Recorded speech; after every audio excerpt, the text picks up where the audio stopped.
Welcome to our video on the 14 best practices for writing emails to a non-technical client. In today's digital age, effective email communication is key to building and maintaining relationships with clients. Whether you're an IT professional or not, these tips will help you write clear, concise, and effective emails that will help you connect with non-technical clients. Before we begin, please hit the like and subscribe buttons for more informative content like this. Let's get started. Number 1. Keep the subject line brief and to the point. A concise subject line will help the recipient quickly understand the content of the email and prioritize it among their other messages. The subject line should be a brief summary of the main topic or purpose of the email.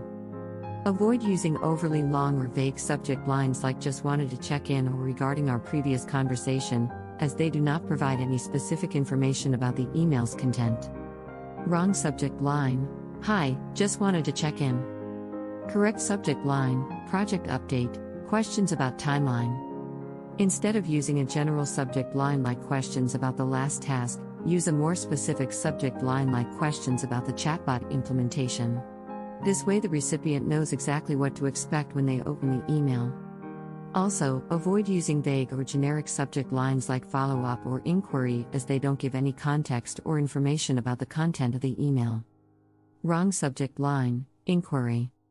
Correct subject line: "inquiry about the progress of the customer data migration."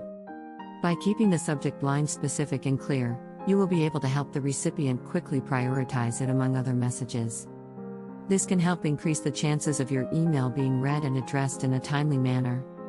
Number 2. Use the proper register. Use a clear and professional tone throughout the email. A polite and courteous tone that demonstrates your respect and professionalism. Wrong: "Yo, what's up? Did you get my email?" Correct: "Dear John, I hope this email finds you well. I wanted to follow up on the email I sent regarding the release deadline." Wrong: "Hey, can you send me that report?" Correct: "Good morning, John. I was wondering if you could send me the report on the topic as soon as possible. Thank you in advance." Wrong: "What's the deal with the meeting tomorrow?" Correct: "Hello, John. I wanted to confirm the details for the meeting scheduled for tomorrow. Can you please let me know the agenda and time?" Wrong: "This is Kate. Call me back." Correct: "Hello, John. This is Robert from the dev team. I was hoping to speak with you regarding the new authentication method. Could you please call me back at your earliest convenience?" Wrong: "Thanks. Your name?" Correct: "Thank you for your time and consideration. Your name." Number 3. Use a clear and concise opening sentence. The opening sentence should immediately convey the purpose of the email and grab the recipient's attention. Avoid using overly long or complex sentences. Instead, get straight to the point and make it easy for the recipient to understand the purpose of your email. Wrong: "I was just wondering if you had a chance to look into that thing we talked about the other day and if there have been any updates on it." Correct: "I am writing to inquire about the status of our recent project proposal." Number 4. Avoid using slang or jargon. When writing emails related to IT or other technical fields, it is essential to remember that not all recipients may be familiar with the jargon that is commonly used in the industry. Using clear and simple language will help to ensure that your message is understood by everyone, regardless of their level of technical expertise. For example, instead of using the term ping to refer to checking the status of a server, you could say "I have checked the status of the server, and it is operating normally." This is clearer and more easily understood by those who may not be familiar with the term ping. Similarly, instead of using acronyms like API or SQL, spell out the full term and provide a brief explanation of what it means. This will help to ensure that your message is clear and easily understood by all non-technical recipients. Wrong: "Just ran a script on the server, it's all good now." Correct: "I have executed a program on the server and the issue has been resolved." Wrong: "Just pushed the new code to prod." Correct: "I have deployed the updated code to the production environment." Wrong: "Solved the bug in the code, it was a minor syntax error."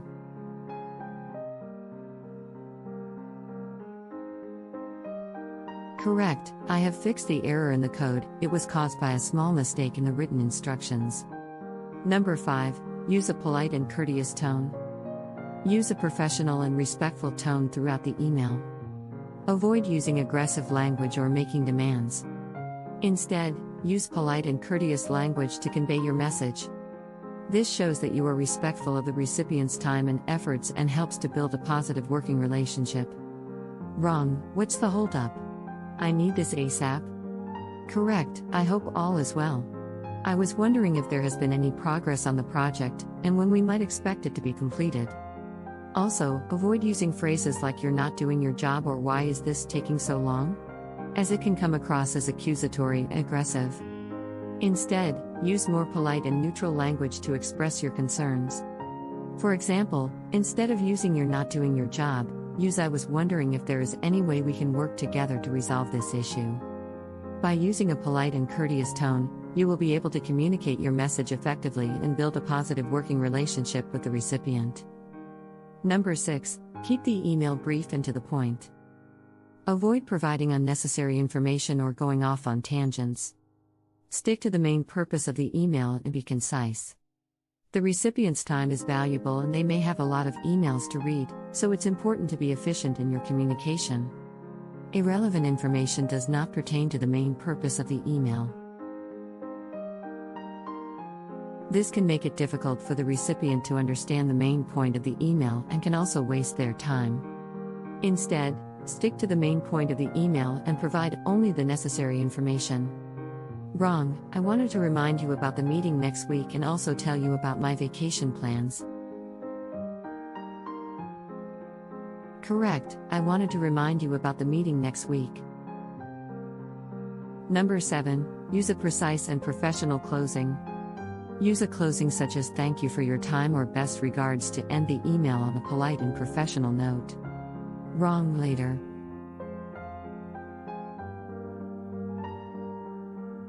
Correct, thank you for your time and consideration, I look forward to hearing from you. Number 8. Include a call to action. Provide the recipient with clear instructions on what actions they need to take in response to the email. The call to action should be explicit, clear, and respectful, and it should also be relevant to the email's context. It will ensure that the recipient understands what you expect him to do.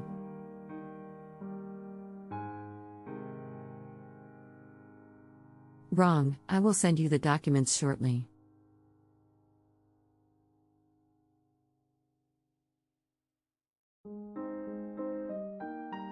Correct, I will send you the documents shortly, please let me know if you need them before then and also confirm receipt once you receive them. Wrong, the deadline is next week. Correct, the deadline for the release is next week, please let me know if you need any assistance and also confirm that the deadline works for you. Number 9. Avoid using all caps or excessive exclamation points. Using all caps or excessive exclamation points can come across as aggressive or unprofessional. Wrong, I need this ASAP. Correct, I would appreciate your prompt attention to this matter. Number 11. Personalize the email for the recipient. Personalizing the email shows that you have taken the time to research and understand the recipient's role and needs. Avoid sending generic messages to a group of people, tailor the message to each individual's specific role or responsibilities. Wrong, dear valued client. Correct, dear John, I hope this email finds you well. I wanted to follow up on the email I sent regarding the project deadline. Number 10. Use a consistent format and font throughout the email. A consistent format and font make the email look professional and easy to read. Avoid using multiple fonts or colors, as it can be distracting and difficult to read. Wrong, mixing multiple font sizes and styles throughout the email. Correct, using one consistent font and format throughout the email. Number 11. Be considerate and respectful of the recipient's role and responsibilities. Show respect for the recipient's role and responsibilities by being mindful of their workload and priorities. Avoid sending unnecessary or irrelevant emails that could add to their workload. Wrong, sending an email on a weekend or after hours, expecting an immediate response.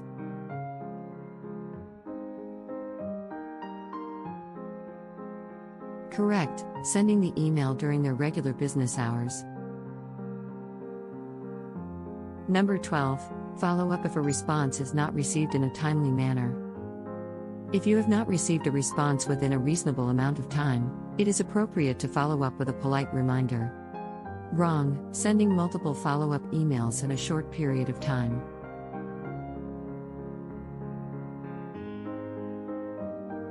Correct, following up once after a reasonable amount of time has passed since the original email. Number 13, be mindful of the recipient's time zone and schedule. Be aware of the recipient's time zone and schedule, so you are not sending emails at inconvenient times. Also, consider the urgency of your message and whether it can wait until the recipient is available. Wrong, sending an email at 2 a.m. expecting an immediate response.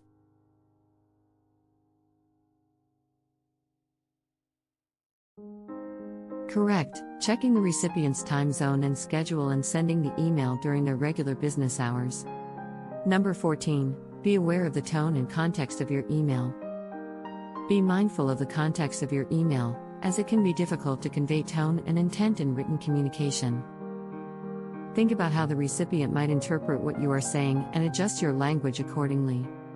Wrong, using sarcasm or irony in an email. Correct, be aware of the tone of your email and adjust your language accordingly to avoid confusion or misinterpretation.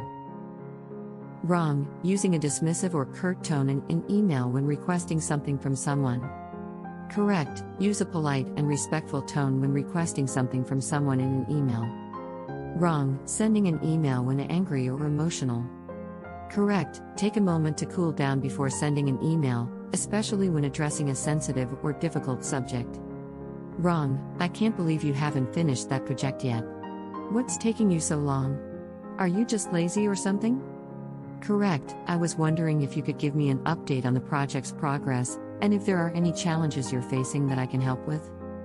Wrong, please send me the files ASAP. This is very important. Correct, can you please send me the files as soon as possible? It would be greatly appreciated.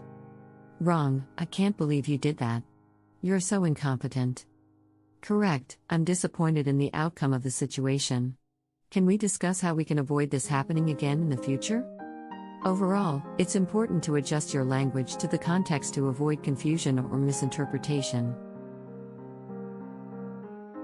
And it's always better to take a moment to cool down if you are feeling angry or emotional before sending any email. We hope you found this video helpful in improving your email communication with non-technical clients. Don't forget to like and subscribe to our channel for more helpful tips and tricks. Thanks for watching.